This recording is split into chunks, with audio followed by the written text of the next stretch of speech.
할렐루야. 사랑하는 대강의 가족 여러분, 오늘 하루도 하나님의 말씀과 동행하는 삶이 되길 소망합니다. 오늘 함께 나눌 하나님의 말씀은 빌립보서 1장 18절 말씀입니다. 그러면 무엇이냐? 거칠애로 하나 참으로 하나 무슨 방도로 하든지 전파되는 것은 그리스도니 이로써 나는 기뻐하고 또한 기뻐하리라. 아멘. 빌립보서의 주제 단어가 기쁨입니다. 앞으로도 바울은 이 빌립보서에서 기쁨을 여러 번 이야기할 것입니다. 오늘 본문에서 바울은 내가 기뻐하고 또한 기뻐하리라고 말합니다. 한 겹의 기쁨이 아닙니다. 기쁨 위에 또 한 번의 기쁨이 겹쳐진 기쁨입니다. 이 바울은 지금 진정한 기쁨을 표현하고 있는 것입니다. 무엇인가에 내가 기뻐하고 있다는 것은 그것의 가치를 인정하고 있다는 증거입니다. 아이가 학교에서 1등한 성적표를 들고 왔습니다. 부모로서 더 없는 기쁨입니다. 왜입니까? 부모에게는 아이가 그 무엇보다 귀하고 소중한 존재이기 때문입니다. 이 소중한 아이가 공부를 잘해서 소중함을 더했으니 그것이 기쁨으로 나타납니다. 이 감출 수 없는 기쁨으로 나타나는 것입니다. 그런데 옆집 아이가 1등을 했습니다. 그 엄마가 놀러와서 은근히 자랑을 합니다. 그러면 기뻐해 주기는 하지만 사실 내심은 그렇게 기쁘지 않습니다. 왜 그렇습니까? 남의 집 아이는 내게 그만큼 소중한 존재가 아니기 때문입니다. 기쁨의 수치만큼 그것은 내게 소중한 것이고 가치가 있는 것입니다. 바울은 지금 기쁨에 기쁨을 더해달라고 합니다. 자신에게 가장 큰 기쁨을 표현하고 있습니다.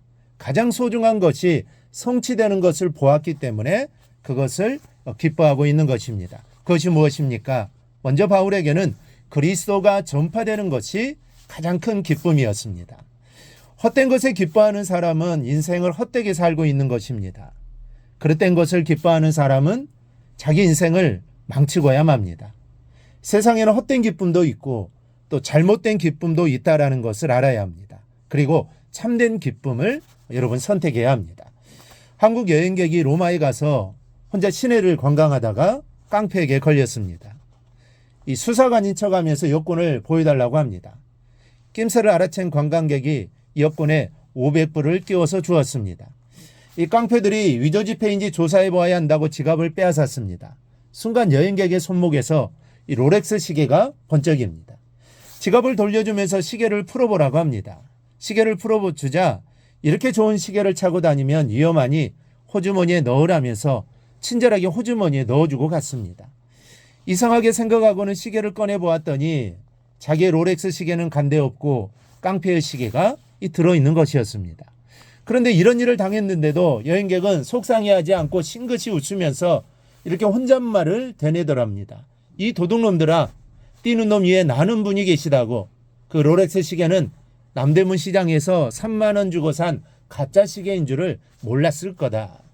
이 깡패들은 진짜 롤렉스 시계인 줄 알고 시계를 바꿔치기 하면서 기뻐했을 겁니다. 가짜 손목 시계로 다른 소중한 것을 빼앗기지 않은 여행객도 기뻐했을 것이고 남대문 시장에서 시계를 판 상인도 기뻐했을 것입니다. 이렇게 서로 속고 속이면서 또 빼앗고 뺏기면서 얻는 기쁨이 이 세상의 기쁨입니다. 그래서 이 세상이 주는 기쁨은 다 가짜입니다. 그러나 바울은 오늘 진정한 기쁨의 이유를 우리에게 소개합니다. 그것은 그리스도가 전파되는 것 때문에 갖게 되는 기쁨입니다.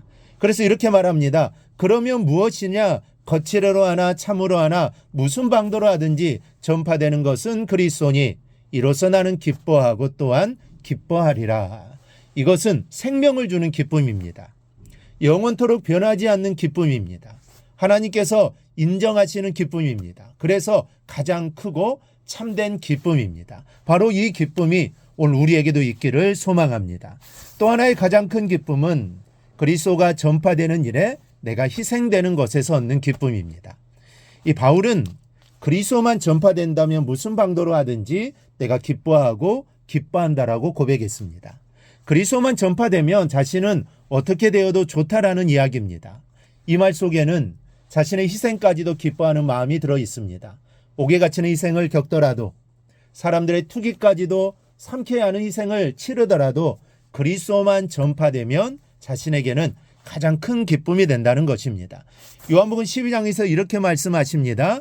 내가 진실로 진실로 너희에게 이르노니 한 알의 밀이 땅에 떨어져 죽지 아니하면 한 알 그대로 있고 죽으면 많은 열매를 맺느니라. 한 알의 밀도 떨어져 죽지 않으면 열매를 맺을 수 없습니다. 하물며 영혼의 열매가 희생이 없이 썩어짐이 없이 여러분 맺혀질 수 있겠습니까? 복음의 열매는 그냥 맺히는 것이 아닙니다. 반드시 나의 희생을 여러분 요구합니다. 그것이 어떤 희생이든지 상황마다 대상마다 다를 것입니다.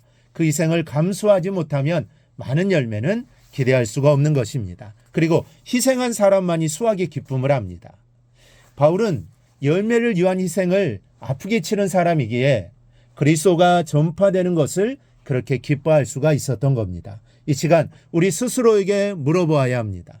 나는 무엇 때문에 가장 기뻐하는가입니다. 혹 그것이 쓰러질 것이라면, 헛된 것이라면, 그릇된 것이라면 기쁨의 대상을 바꾸어야 합니다. 무엇을 기뻐하는가 하는 것은 무엇을 소중하게 여기는가와 같은 말입니다. 바울은 그리스도가 전파되는 것을 가장 큰 기쁨으로 알고 살았던 사람입니다. 그래서 그 일을 위해 목숨도 아까워하지 않았던 것이죠. 오늘 우리도 바울과 같이 그리스도가 전파되는 것을 가장 큰 기쁨으로 삼으며 살아가기를 바랍니다. 이것이 우리에게 큰 기쁨을 줄 것입니다. 한 영혼이 주께로 돌아오는 일, 내가 한 영혼을 전도하는 그 일이 나에게 가장 큰 기쁨을 줄 겁니다. 그리고 하나님께서도 가장 기뻐하실 겁니다. 이렇게 복음을 위해 평생 살아가는 우리 모두가 되기를 주님의 이름으로 축원합니다. 오늘 묵상한 말씀을 굳게 잡고 삶으로 실천하며 살아내는 대강의 모든 성도들이 되기를 축복합니다.